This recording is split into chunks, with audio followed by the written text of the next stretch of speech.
What is up, my peeps? We are here for the World Golf Dell Matchplay.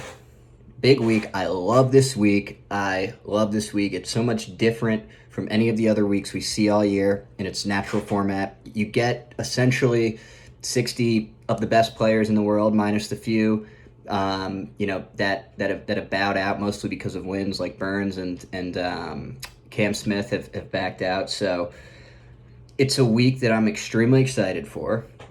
It's a week that I will look to probably have a few outrights as well as some crazy parlays this week. If you are a degenerate like I am with golf, this is like some of the parlays you can do this week are insane. With the group winners, those are the ones I'm going to look at. I'll get into that. I'll get into the field. I'll get into everything with match play, but I will give a quick shout to Sammy Burns, who took home the Valspar. I didn't go crazy last week, as I mentioned on the last show. For the Valspar, players took a lot out of me, and that normally doesn't happen to me. Like, I love the DFS, I love the game theory, I love all of that, and normally I bounce back really quickly regardless. But again, the players was a lot of research. We almost, cashed a really nice lineup and wasn't able to. So didn't do too many lineups last week. It's funny because I had two lineups last week that were 6 for 6 with Burns in it, in the $5 25,000 to first place, and they came in like 3,000 and 4,000th place. So there was a lot of 6 for 6 lineups last week with Burns. My 6K guys kind of like made the cut and then just decided that they weren't going to play par golf and they were just going to play bogey golf the rest of the weekend. So that was a little disappointing. I didn't honestly do the amount of research last week as I would have liked to, just because of the quick turnaround with the Monday and all of that. And this week last year was one of the first weeks I think this might have been the week where I first played like 50 lineups in DraftKings. And I did that because of the game theory aspect of this week. I think that there is so much leverage that can be created. Whether or not that's good leverage or bad leverage, it is the question. But there's some simple strategies we need to stick to this week. And the most simple one, I'm gonna give. This is the one that everybody's talking about, but this is the one you have to use. You need to have four. You need to build your lineups with 4 guys to a clear path to the final 4, meaning they don't play each other before the final 4, and then the other 2 guys, you want it to clear path to the Elite 8. So you want 6 of your 6 golfers have the ability to make the Elite 8 before competing against each other. And that's gonna give you the opportunity at the most potential points. Something like 75% of the lineups last year were built this way, meaning that 25% of the lineups weren't, meaning that 25% of the field, and again, it might be like 20, but take this for, take this for what it is, weren't built the way that optimized the most projected points. And that might be a strategy in its own, but not one I'm going to play, not one I'm going to even entertain. So you want the 4 guys in the final 4, 2 guys in the Elite 8. So your 6 golfers clear past the Elite 8. 4 of them should have a clear path to the final 4. That's the start. It's easy strategy for the DFS world. So that is, again, the initial starting point. Let's get into the bracket. Now that I've kind of said that, that's the biggest thing. I'll talk about what I think is the coolest, least talked about game theory strategy this week. I was just talking about with some people that I talked to in different golf group chats and whatnot, and spreading this to them and seeing what they thought. But I also, for my 10 viewers out there, wanted to give what I think is a strategy that will get you a huge leg up on the competition this week if you do it the right way. And that's every week, right? I mean, you could have a fucking bomb game strategy. I think I absolutely couldn't have had a better player pool other than Cam Smith which is probably needed, at the players. And meaning I nailed the game theory. I hit it on the head, bang, bang, bang, nailed it down, and I didn't win, right? So there's times where you can nail the game theory and not be right. But I think that, like I've said, narrative, game theory, whatever you want to call it, what you come up with for the week and what player types you decide to play, that is the most important part of building your lineups, I think, personally. And there should be things like ownership considered with that. But again, the figuring out what you think the narrative is going to be. And a lot of times there's a chalky narrative, right? Bombers are going to do well at this course, so we'll play guys who are accurate and who putt really well. So there are certain narratives that arise that are just wrong every week, and I get them wrong. I get them wrong weekly too. I say this is going to be the narrative, and I say it with an utmost confidence because I think that that's how you have to get yourself to think. If you're thinking of all of these different narratives and things that could happen, and then you're playing all of these different players and combinations of players because of it, if you get one of the narratives right, you're not really getting any of the narratives right because you're probably underweight. So I think, again, you want my starting point is always I look at the board, I see what it looks like. I don't put a single guy in a locked lineup. I might write a guy. I do this sometimes where I say, regardless of his chalk, I'm going to play him. But I don't put a lineup structure together until that is final. I might play around with it. I don't lock anything in until I've seen projection. And I think if you're playing the big money, for big money, big pools against a lot of people, like I like doing the most competitive competitions, I know people will say you should enter smaller competitions, this or that. In my time entering the biggest competitions, I've been able to sustain a positive return. So until that stops, I'm gonna use that strategy. I know there's other strategies out there, people that will say pay more for the entry. I am less confident in saying this lineup out of 50 is the best one I have than I am saying my player pool of 50 is so strong that, or my player pool of 20, 15 in 50 lineups is so strong that's where, I'm going to go with. So important things to think of. And then one other thing I'd say before, two things I'm going to say before talking about the board and talking about the strategy for this week. This, just like March Madness for college basketball fans, which I also am. This is maybe a better March Madness for me, honestly. But I love regular March Madness as well. What happens in March Madness? Upsets, right? I think there's a stat that said one of the 1 seeds last year made it out of their group. So you want to take that into consideration when building this. I guess you could argue if you send 4 top seeds, maybe nobody will do that because of what I'm saying. Like where you play a strategy in March Madness where you play the 4-1 seeds to the Final Four, because that never is going to happen. It's happened before, but like people say, oh, that's never going to happen. I'm not going to do that. I don't think that there's not 4 clear people in my mind that make like run through this tournament because of the way guys are playing, right? I think if Ramen Morikawa were Ramen Morikawa, like right now, like playing to their highest potential, I think that I would, I'd probably stack those two. I still will most likely play those guys this week because I'm gonna think it's a buy low week on them. I'm going to think, and again, the projections, I've only seen early projections. Rahm isn't getting crazy projections. Cam Young's getting like 11%. And Cam Young's a baller. And if Cam Young comes and goes 2-1 and beats Patrick Reed and John Rahm in that group, in his first ever match play event, at 11% ownership, play it. Take it and take it. I will not be getting behind that. That is strictly because of the volatility at this event. That is strictly because Cam Young has never played in a match play event versus professional golfers. Maybe he's done match play before. And the fact that Patrick Reed, who is half his own, half is owned. His numbers are garbage. His numbers are garbage. He finished 20 whatever, 6 at the players, and his numbers fucking suck.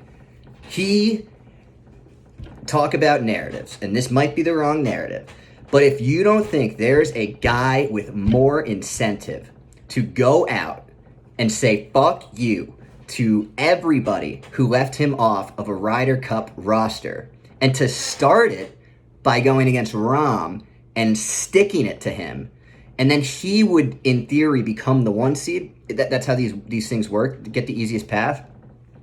I'm gonna play Group 1, and this is small caveat. This isn't the strategy I'm talking about, but I think you don't play 16 groups this week, if that makes sense. If you like 16 guys and they're in the 16th group, 16 different groups, I think you're shit out of luck, and you need to play like. I'm not going to be playing guys in 16 different groups, if that makes sense. I might play something along the lines of 15 guys in 8 to 10 groups. Meaning I want a few guys, I want to give myself a few chances in situation. I'm never going to have 2 in the same one. I'm never going to put, Richie Bland and Bryson because they're in the same hub in the bracket. That's not what I'm saying. But these are all things to consider for this week. So what I'm doing, again, my starting point, like I do every week, and here, let me get my list. Here it is. I write down at the beginning of the week who I like. I write it down, and this list this week is funny because, it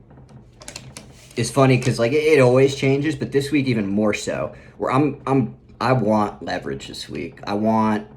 I'm going to put my lineups. Typically, I go in under 90%. I'll probably look at 80% total lineup ownership this week to create a little extra edge. I'm going to leave even more money on the table than usual, probably, so I don't create replica lineups of those player pools. I think that's going to if you have a player pool of 15, you're going to have to, and you're doing different combinations of them, like I like to do. You're going to have to kind of give some of that up this week. Okay, so. First guy I wrote down, and he's going to be the chalk of the week, is Scheffler. And this is before I got the news on the groups and all of that. I'm not afraid of Scheffler's group. People are like, oh, it's the group of death, and they're like, here's the narrative, right? There's 3 Englishmen in that group that want to beat the shit out of Scottie Scheffler for what he did to the Europeans in the Ryder Cup, and he goated Jon Rahm. In the Ryder Cup. He actually beat Jon Rahm last year in this event as well. So, am I scared of his group? No, I'm not. My thought was other people were going to be scared of his group and his ownership would slightly suffer at the 11,000 price point. I'm seeing him at 26.2 now. I think that has to go down. He's going to be tough for me. He's going to be a tough guy for me to play, and if I play him, it's going to be underweight. And I say that because anything can happen in match play, right? And Scheffler on paper is the guy, right? I mean, I think if you're looking just if there was a pick to win this week, all things considered, take the odds out of it. You're just picking a guy to win this event this week. My pick would be Scottie Scheffler. All things, again, throw everything else out the window. Great match play, playing great, 2 wins this year, one at the hot shot at the Ryder Cup, took down Rahm here last year. A lot of signs point to Scheffler. And Scheffler was the chalk of the week at the Waste Management when he won. I used the strategy of betting him and not playing him that week. I made some money, but probably would have made more if I played the opposite strategy. I don't know if I can get behind him. Overweight, if that makes sense. So if I play Scheffler this week, I will play him in. I'm going to do 50 lineups this week. That's I'm not overthinking things this week, and I might play him in 7 to 10. And if I play Scottie, I will play Tommy or Ian, and that's kind of part of the game theory this week. I won't play them in the same lineup again, but they will be a part of my player pool. Tommy and Ian are incredible match play players. Matt Fitzpatrick can kick fucking rocks this week. I mean, he's a ball striking fucking king. His stats look great. But at the end of the day, Matt Fitzpatrick is a guy who I could see Scotty Scheffler just going out and like all of these guys. I think Scheffler, Poulter, Fleetwood are three guys who mentally are 10 million times stronger than Fitzpatrick. I like Fitzpatrick as a golfer, but you can tell with certain guys. That they get in their own heads, and that when things start going wrong, it just shit goes down the hill. At times, Hatton's like that. I'm gonna play Hatton this week. I think he's gotten over it, but that's another example of a guy. I'm gonna play Hatton because everybody's gonna play Berger in my mind. That's what the projections are telling me. Berger can't hit a fucking putt, so I will take a guy who can putt, lower ownership, who's playing better than a guy who can't putt, and I think is he doesn't have a great record here. He's won like 3. He's like 3-8 or something. Berger, that is. So, yeah, I mean, that's what I'm thinking. Now, the strategy I will talk about. I'm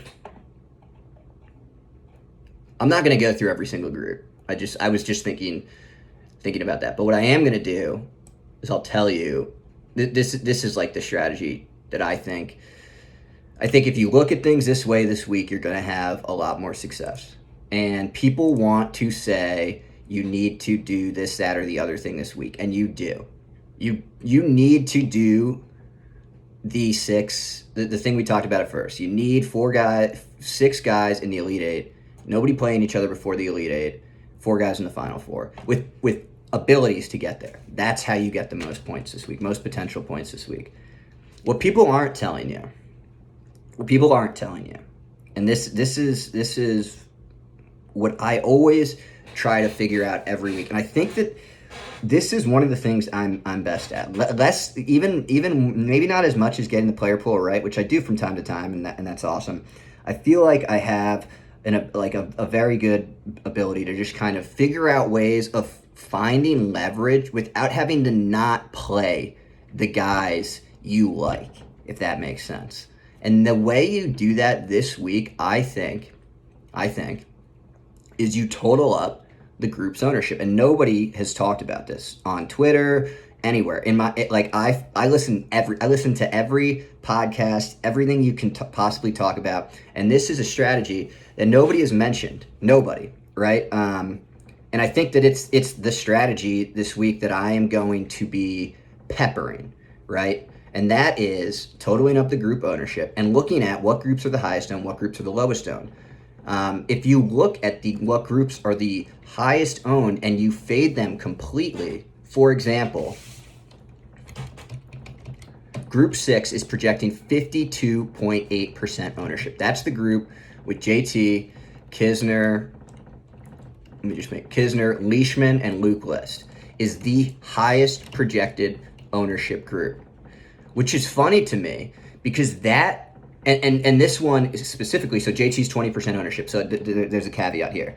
I want to look at the total ownership and then most owned guy and see what's left on the table. So for the Group 6, 52%, JT is projecting to be 20% ownership, give or take. That leaves 32% on the table for the other 3 guys. And what that tells me about that group, and I know it because I'm looking at the names, JT, Kisner, Leishman, Luke List, if he had a putter, I'd be terrified. That would be my group of death.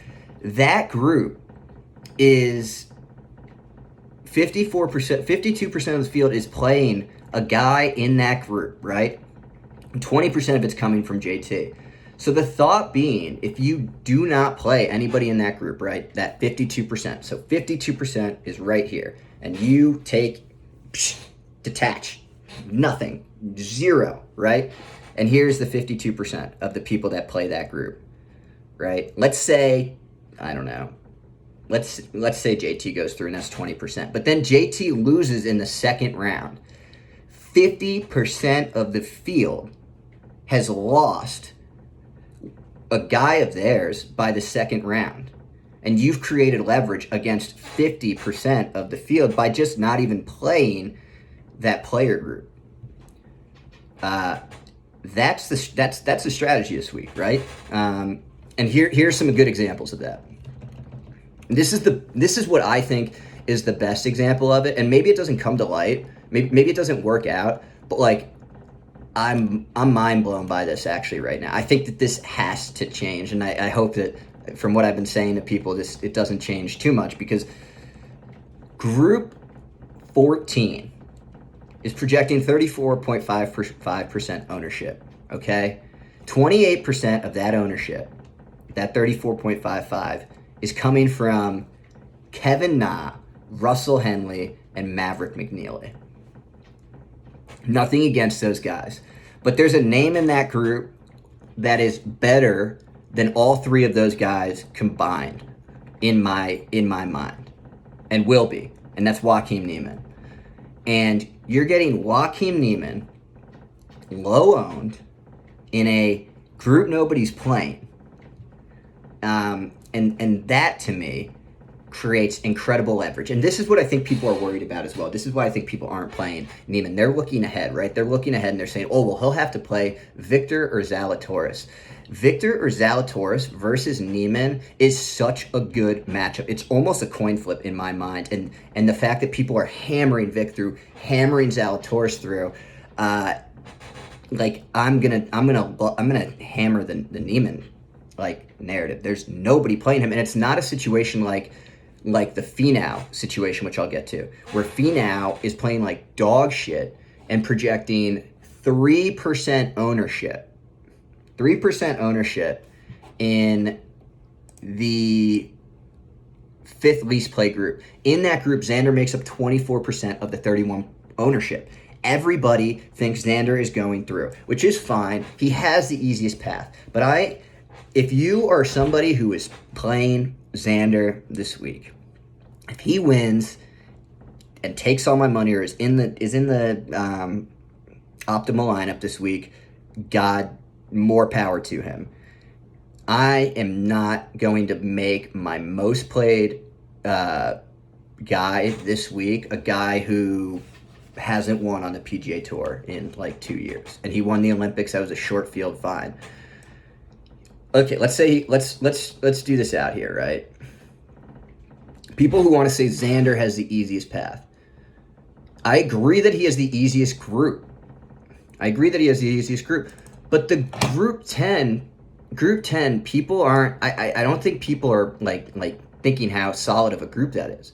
Louis Oosthuizen, Paul Casey, Corey Connors, Alex Noren. Those are four guys who don't get themselves into trouble. Like, they don't. They don't get themselves into trouble. They hit the ball straight. Great match play players. Corey Connors can't putt. Paul Casey can't putt, but he's had success in match play, specifically at this event.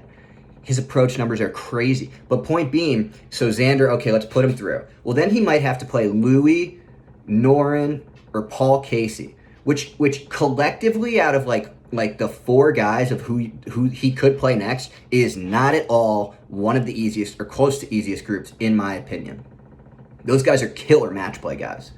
So Alex Noren particularly, I think he's, I don't know this week. I don't know, but I think I got to. With Noren, I'm gonna play Louis and Noren, I believe, in that group. But again, so like my point being, Xander's path, like, look, okay, it looks easy out of the first round. He could play Louis in the second round and be, I mean, that could be that's a pick'em matchup. Xander might be like minus 110, minus 115 in that matchup, but like Louis has incredible course history here as well, probably better course history than Xander. So, that's where I'm at. The names this week. I'm not telling you, like, this is my short list. This isn't, I'm done. This week I'm not giving out anything other than these names. These are the names I have, and this could change as well. So don't say, fuck you, Kyle, you said this, and then you did that. A lot of what I do is based off of ownership. And right now, from what I've looked at,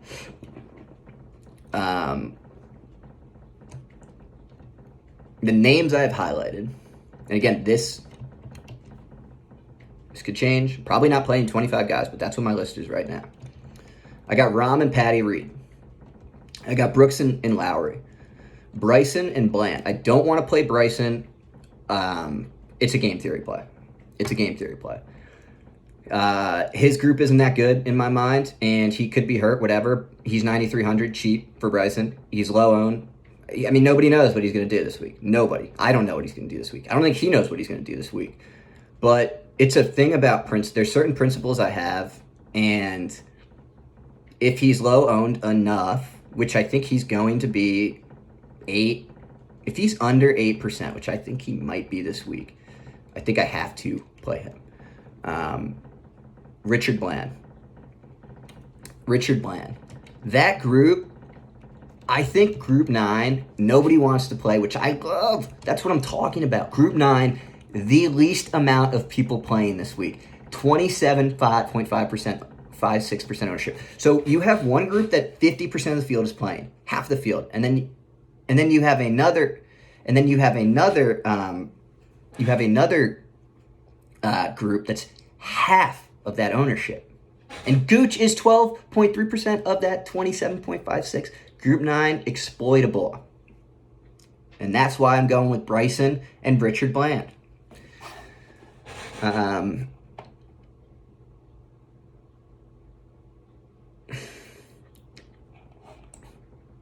sorry, I'm just laughing at some of these names. So, okay. Next, I have Scheffler, Fleetwood, Poulter, Horschel, Hatton, Seamus, Colin, Sergio, Robbie Mack, Louis, Noren, JT, Kisner, Neiman, Nah, Jordan Spieth, Zalatoris, DJ, Max Homa. So those are the names, right? And look, some of those. I'm not playing Kevin Na, by the way. I saw his ownership. Fuck that. I mean, I'm sure people are thinking what I'm thinking. So, yeah, no Kevin. I don't know. I haven't. Kevin Na feels like the guy who's gonna fuck me if I play him. Fuck me if I play him this week, and fuck me if I don't. I don't really want to get fucked by Kevin Na at all. So maybe I don't play him. But we'll see with Na. Zalatoris I like.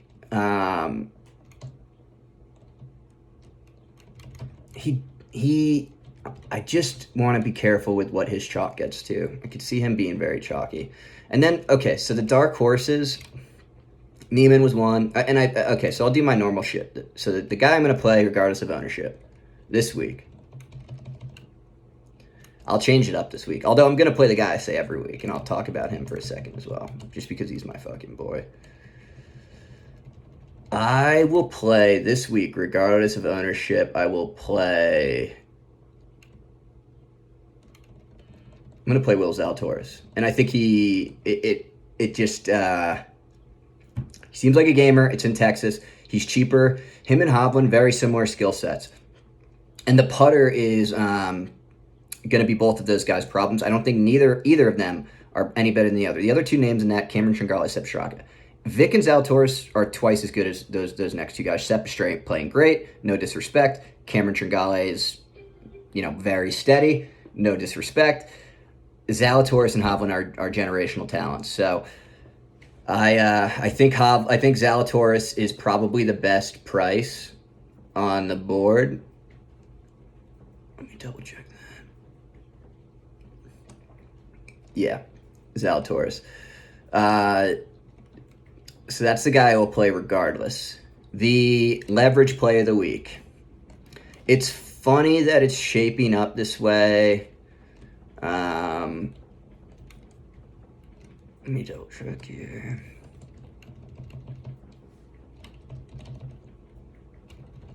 Okay, it's funny that it's shaping up this way, but my leverage play of the week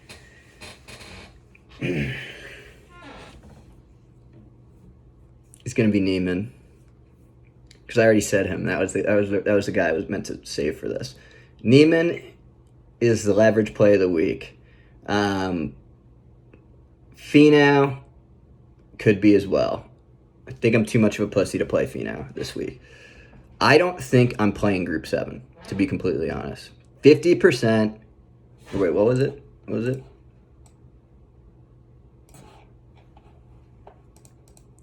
Yeah, it's 29%, 31% total ownership, and 24% is coming from Xander. And I just don't know. I mean, I don't want to look at a group that everybody says is the easiest and this guy's going to get through and then take that guy. I feel like that's how you lose money. So I probably am not going to be on Xander. And if that screws me, that screws me. But it's easy pass narrative. I don't think any of the paths are easy this week, and I think that's why I'm looking at the things I'm looking at the groups the way I'm looking at it. So all things we want to take into consideration.